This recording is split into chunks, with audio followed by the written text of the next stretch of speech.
to ocular morbidity and profound visual loss. It could be the end result of various infectious or non-infectious etiologies. For example, microbial keratitis, trauma, autoimmune disorders, and ocular surface-related disorders. And here we need to intervene immediately to preserve the anatomy of the eye and to prevent complications as endophthalmitis and secondary glaucoma. And management can vary from temporary measures such as application of bandage contact lens with glue or definitive measures such as corneal transplantation. So as I said, the various causes for the corneal melts could be infectious. Here we would be dealing mostly with the infectious causes, the non-infectious which are ocular surface related or autoimmune and traumatic. So amongst the infectious corneal perforations, the bacterial and the fungal infections are the most common causes in the developing countries, whereas recurrent HSV keratitis with stromal necrosis is a major cause in the developed nations. So talking about bacterial keratitis, Pseudomonas infection is a very important cause for the corneal melts and perforation. Here the cornea has a ground glass appearance and there is relentless progression of the corneal thinning and acute onset of perforation. And the cytokines which are released because of the inflammation lead to corneal melting even after the bacterial amplification stops. Often these eyes have a poor prognosis, and the other organisms which have been implicated amongst the bacterial infections are Proteus, Streptococcus pneumoniae, Moraxella, and Salmonella. A study from North India has found that the leading causes in bacterial keratitis which lead to corneal perforation are outdoor occupation trauma with vegetative matter, central location of the ulcer, lack of neovascularization, monotherapy with fluoroquinolones, and failure to start timely management. And in this study, they found that Staphylococcus epidermidis was the commonest organism which was isolated. Talking about viral keratitis, the herpetic corneal disease, especially recurrent HSV keratitis, leads to progressive corneal thinning, and the stromal necrosis leads to melting of the cornea, and it could be because of the replication of the virus and also because of the immune response by the host, which leads to corneal perforation.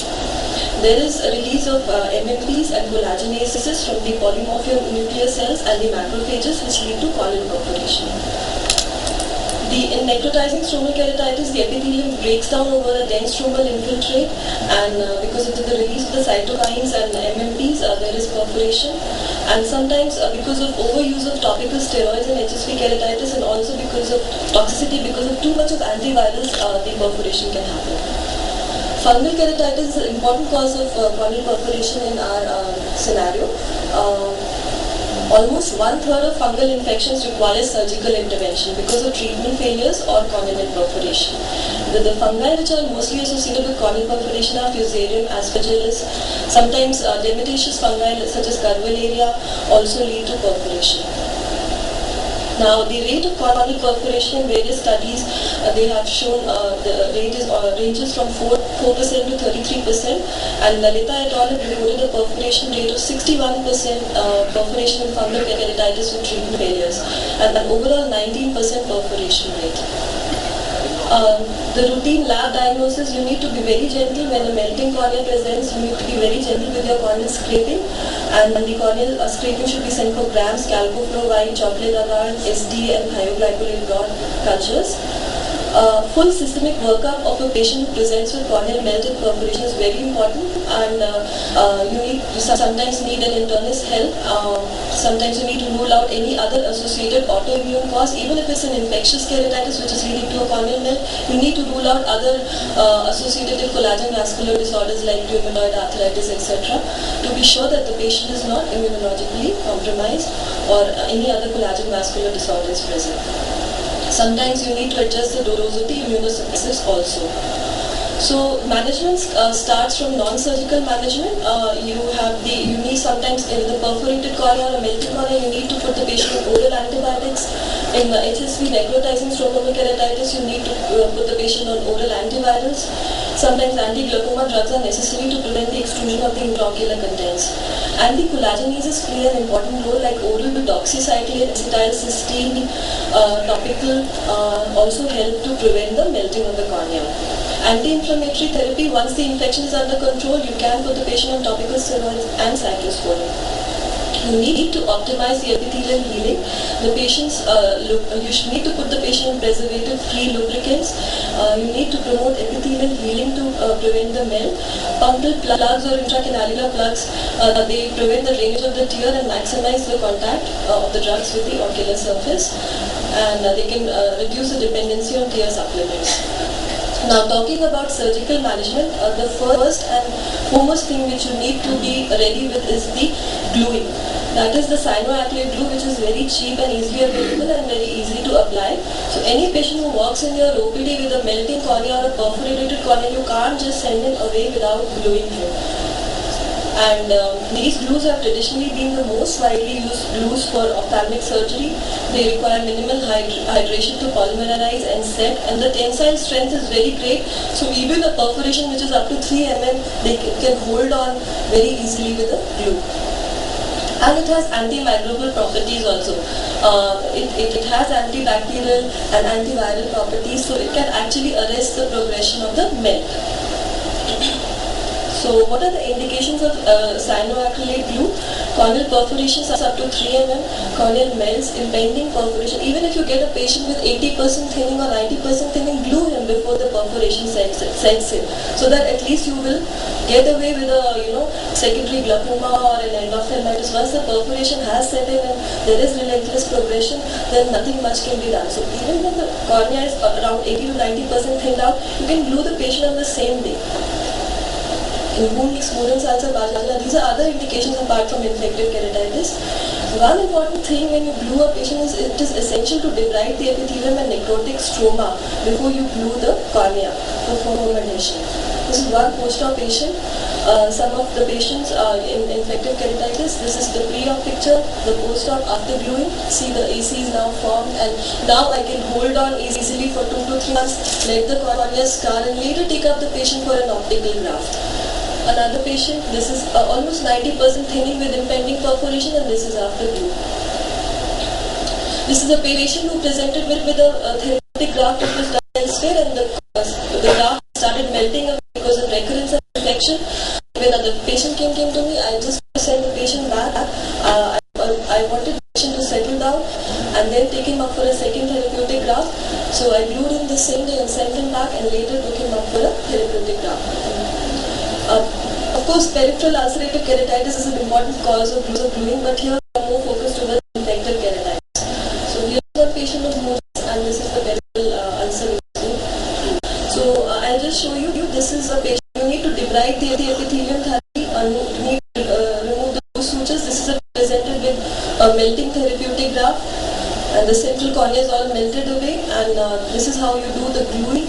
Gluing can be done by disc technique or the drip technique. I usually follow the drip technique. I use a 26 gauge or a 30 gauge needle on a 1 mm syringe, and I completely dry off the surface, and then I gently put 1 or 2 drops. You need to be very, very careful while putting the glue, because very little amount needs to be put, because it immediately solidifies and expands to almost double its volume. So the lesser amount you put, the better it is. And let it dry completely. It takes around 2 to 3 minutes to dry up. Then you put a bandage contact lens over it. So this is how gluing has to be done, and it is a very important tool for the cornea specialist. In my OPD every day I glue 2 to 3 patients.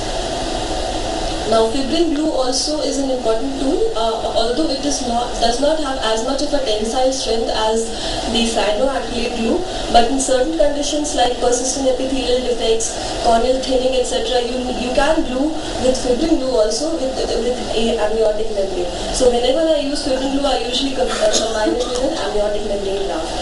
So So Fibrin Glue, as you know, has a fibrinogen component and a thrombin component, and then once you combine them, you get fibrin, and which is very, very biocompatible. It degrades over a period of time, and unlike cyanoacrylate glue, it does not incite inflammation. It leads to a lot of post-operative comfort for the patient, and it forms a smooth seal around the entire length of the wound edge. So, but the only disadvantage is it does not have as much of a tensile strength as the cyanoacrylate glue, and it also can sometimes lead to the transmission of prion viral disease. That is just a theoretical hypothesis. So it also does not have bacteriostatic effects. You can also have conjunctival flaps to aid in the healing of the melts and the corneal thinning, and it brings in the superficial blood vessels and helps in the healing of the melts. Amniotic membrane, as I said, helps in the healing of the persistent epithelial defects, thinning of the cornea, and you can compound it with fibrin glue, and you can put it with also either fibrin glue or with sutures. You can use a multi-layer graft or you can use a single layer graft. Usually I use a multi-layer graft for thinnings, whereas a single layer graft for a persistent epithelial defect. This is a persistent epithelial defect patient. Here persistent epithelial defect. Here I put a purse string suture and with amniotic membrane also along with fibrin glue. You can also do augmented amniotic membrane transplant where you can put multiple layers of the glue stuck, multiple layers of the amniotic membrane stuck over each other with fibrin glue and anchored finally with thermonylon. Here you can see in the lower picture, this is a multi-layer amniotic membrane graft for a corneal perforation, and it is just being put with fibrin glue. So corneal, in large perforations, when the diameter of perforation is more than 3 mm, you cannot simply just leave it with a glue. You must do a tectonic surgical procedure like a patch graft. The patch graft could either be a lamellar patch graft or it could be a full thickness patch graft. So, like in this patient who had an inferior corneal melt with iris prolapse, this is a patch graft. It's a full thickness patch graft which has been done here, and this tectonically saves the eye. In a large melt with a large perforation, of course, a therapeutic graft will suffice. So corneal perforation results from a variety of infections and non-infectious disorders, and you need to address various issues like the infective component, the neurotrophic component. You need to treat the ocular surface. Small perforations can respond to gluing, whereas larger peripheral perforations can be managed best with tectonic grafts or amniotic grafts or tectonic keratoplasty, and sometimes you need to do a therapeutic transplant. Thank you.